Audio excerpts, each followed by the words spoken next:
Za začetek nekaj besed o meni. Prihajam iz štajerskega konca, poučujem na srednji šoli, na višji šoli, na visoki šoli, delno pa tudi raziskujem približno 20 let in pri tem sem naletel na neko temo, ki mi je močno priklenila, in to so nevronske mreže in njihovo učenje. Tako je tudi prišlo do tega naslova, odnosno do tega dejstva, da sem se lotil raziskovanja tega področja, se pravi, da sem naredil 2 algoritma, s katerima sem po mojem prepričanju izboljšal algoritem vzvratnega razširjanja ali angleško backpropagation. Živimo v času, ko se umetna inteligenca hitro širi iz laboratorija med običajne ljudi.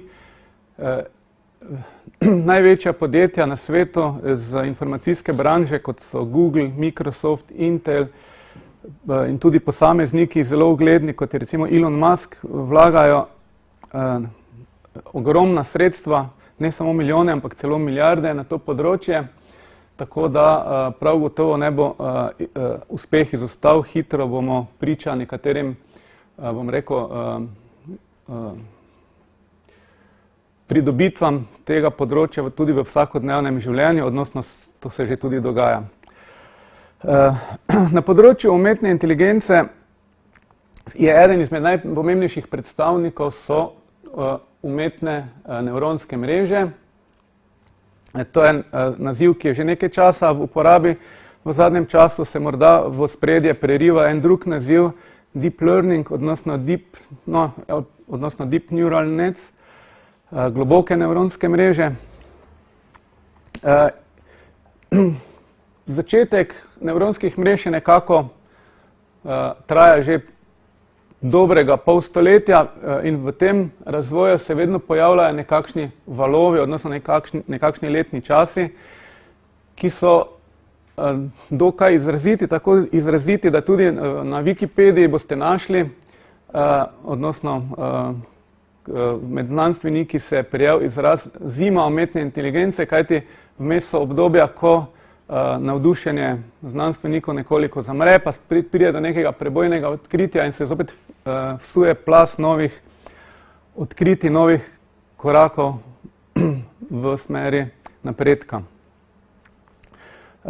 Med preprostejšimi nevronskimi mrežami so mreže s povezavami naprej.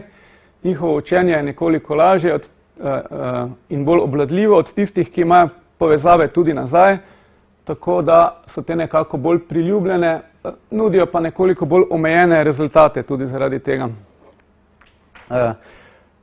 Prvi in še danes nekako vedno uveljavljen algoritem za učenje takšnih nevronskih mrež s povezavami naprej je vzvratno razširjanje, odnosno backpropagation, ki je sicer že doživel številne nadgradnje, modifikacije. Tudi danes bomo slišali o 2 takšnih nadgradnjah. Se pravi, če...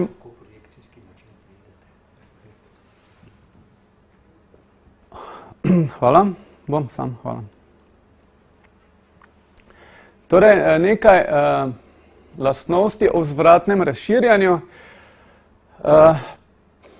Sprva so bile v uporabi, odnosno smo obvladovali enoslojne nevronske mreže, ki so imele linearno omejitev.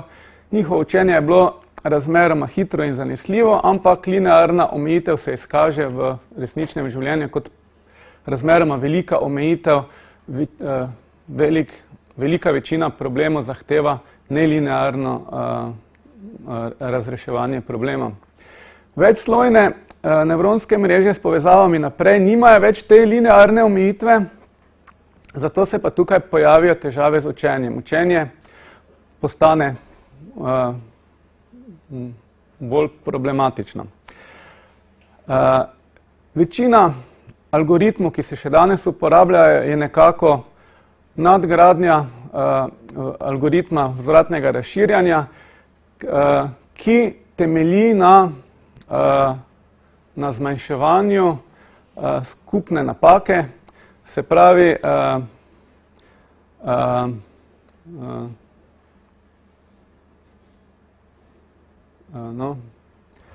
se pravi zmanjševanje, kot da bi bili na hribu in bi ugotavljali, na katero stran je hrib nagnjen in bi se potem v tisto smer korakali, vendar ta metoda je podvržena lokalnim minimumom, se pravi gradient, torej je ta beseda, ki mi ni šla z jezika, se pravi, to so gradientne metode in te metode imajo težavo, da zaideš v lokalni minimum, kjer lahko tudi obtičiš in potem je treba učenje ponoviti ali narediti kakšen drugi drastični ukrep, ki zopet, bom rekel, slabo vpliva na čas učenja. Na začetku se uporabljajo naključne začetne vrednosti prostih parametrov, se pravi nekaj uteži se tam pojavljajo, ki jih je vse polno in jih počasi zmanjšujemo. Se pravi, številni majhni koraki, se pravi, takšna metoda je zamudna in število teh potrebnih korakov se eksponencialno poveča s številom slojev. Razen tega, metoda vzvratnega razširjanja ne ve ničesar o optimalni zgradbi, odnosno ni sposobna poiskati optimalne zgradbe nevronske mreže za neko konkretno nalogo, za neke konkretne učne vzorce, ki jih poskuša osvojiti, se jih naučiti, obvladati. Prvo metodo sem poimenoval bipropagation. Značilnost njena je, da notranjim slojem določimo želene vrednosti. Se pravi, ne govorimo več o skritih slojih, temveč zgolj o notranjih slojih. Želene vrednosti sloja so si med seboj podobne, to pomeni, od vhodnega nivoja proti izhodu gremo naprej lahko v poljubno majhnih korakih, kar je potem, ko vršimo učenje, ugodno. Približne vrednosti prostih parametrov so znane že vnaprej. Klasičen backpropagation predvideva, da izberemo na začetku naključne vrednosti prostih parametrov. Tukaj pa že štartamo, bom rekel, z zelo ugodnimi parametri, še preden smo učenje sploh pričeli. Ni več eksponencialne časovne zahtevnosti. Če smo prej rekli, vsak dodatni sloj dodatno torej eksponencialno poveča potreben čas, tukaj zdaj učimo en sloj torej vsakega ločeno, prvega, na to drugega in tako dalje, se pravi, čas se tudi na ta način močno skrajša, čas učenja. Učenje je zanesljivo. Zakaj? Rekli smo, da že štartamo z dobrim približkom prostih parametrov, se pravi, verjetnost, da bomo naleteli spotoma na lokalni minimum, je majhna, kajti naša razdalja od začetka do konca je razmeroma kratka, če gledamo cel tisti prostor, v katerem se nahajajo te naše spremenljivke. Ohranja pa bipropagation eno slabo lastnost, to je, da ne zna poiskati optimalne zgradbe nevronske mreže s povezavami naprej. Primer za ilustracijo: prepoznavanje spola osebe na sliki.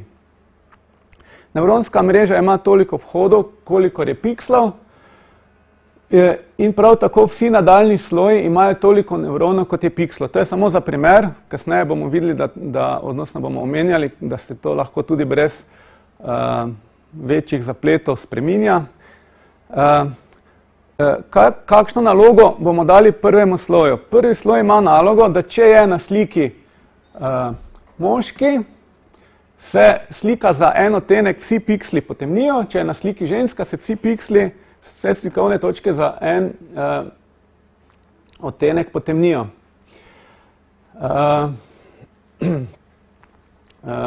Slika v prvem sloju se le neznatno spremeni. Kaj to pomeni?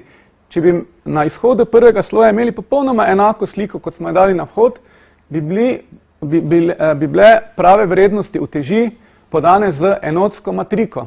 Ker smo pa zdaj zelo blizu originalne slike, neznatno je spremenjena, pomeni, da se bodo tudi matrika uteži neznatno spremenila. Se pravi, na začetku štartamo z enotsko matriko in poženemo učenje, ki ponavadi v nekaj 10 iteracijah doseže željene rezultate. Pri klasičnem učenju pa je 10 iteracij šele kapljica v morje. Kaj počnejo ostali sloji? Ostali sloji v bistvu počenjajo isto stvar, se pravi, vsak sloj nekoliko še dodatno potemni, odnosno osvetli sliko. To je zgolj preprosta ilustracija tega algoritma. Nekdo bi rekel, aha, kaj pa če je fotograf imel zelo močno svetlobo, ko je slikal nekoga, pa bo zdaj to motilo. Lahko mi potemnimo pri moškem levo polovico, pri ženski pa ravno obratno slike, ali pa vsaki drugi piksel potemnimo, pa vsakega drugega osvetlimo.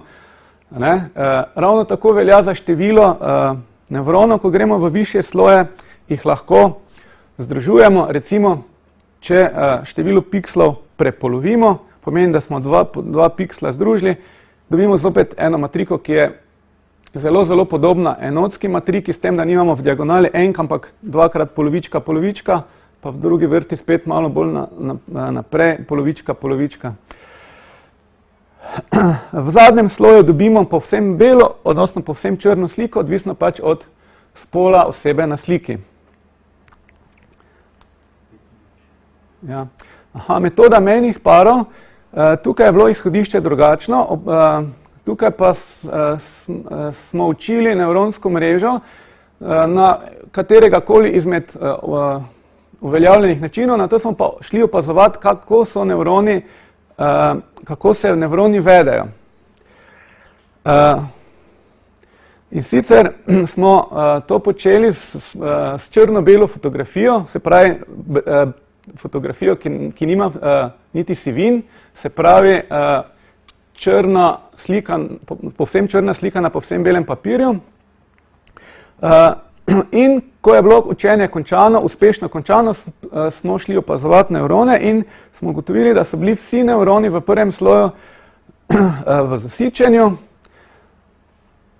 da so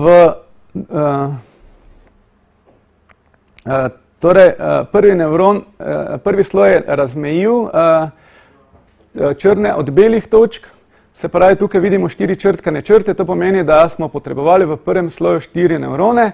Drugi sloj je opravil logično operacijo tistih mej, ki obkrožajo eno homogeno črno področje, se pravi, okoli področja označenega z velikim A vidimo, da ga obkrožajo črte mali a, mali b in mali c. Se pravi, v drugi nivo grejo sinapse samo od teh treh nevronov in napravijo operacijo in. Podobno velja za področje B, veliki tiskani B, se pravi, spet od 4 nevronov gredo samo 3 v naslednji sloj, v naslednjem sloju sta samo 2 nevrona. In tule zdaj vidimo to nevronsko mrežo, ki ustreza tem pričakovanjem.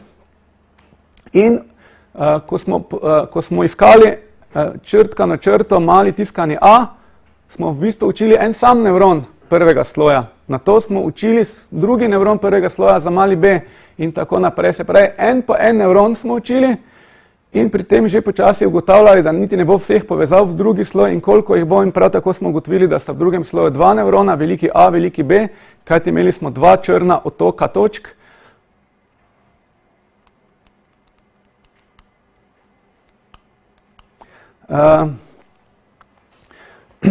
Se pravi, in potem še samo naredimo logično operacijo ali v zadnjem sloju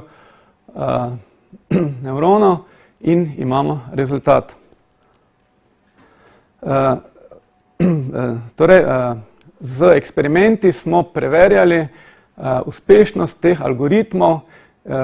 Recimo bipropagation je več kot 25krat hitreje rešil nalogo XOR, to je sicer, bom rekel, ena zelo miniaturna naloga, samo 4 učni vzorci so, pa vendar tam noter je en dokaj trdovraten lokalni minimum in v vseh poskusih, kolikokrat smo bipropagation zagnali, je brez lokalnega minimuma v zelo malem številu ponovitev prišel pravi rezultat.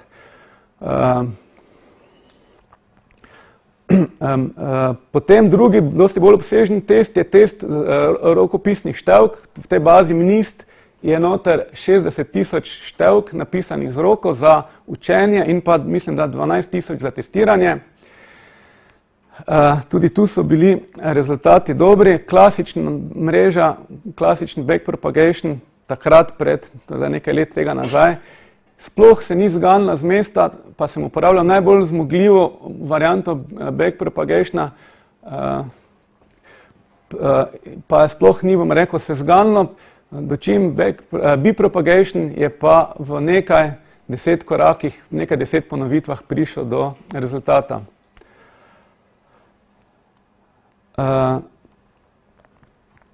Podobno se je dogajalo tudi z metodo mejnih parov, s tisto ta drugo metodo. Tista ta druga metoda, kot smo videli na prejšnjem primeru, najde optimalno zgradbo in je 100% zanesljiva. Se pravi, ni dogodkov kot pri vzvratnem razširjanju, ko si, ne vem, včasih v kakšnih težavnejših nalogah kar nekajkrat moral začeti učenje znova, da si lahko enkrat uspešno zaključil učenje. Tako, nekaj virov sem še tu navedel, se pravi, bipropagation in metoda mejnih parov sta tisti dve metodi. Hvala lepa. Hvala lepa vam za predstavitev.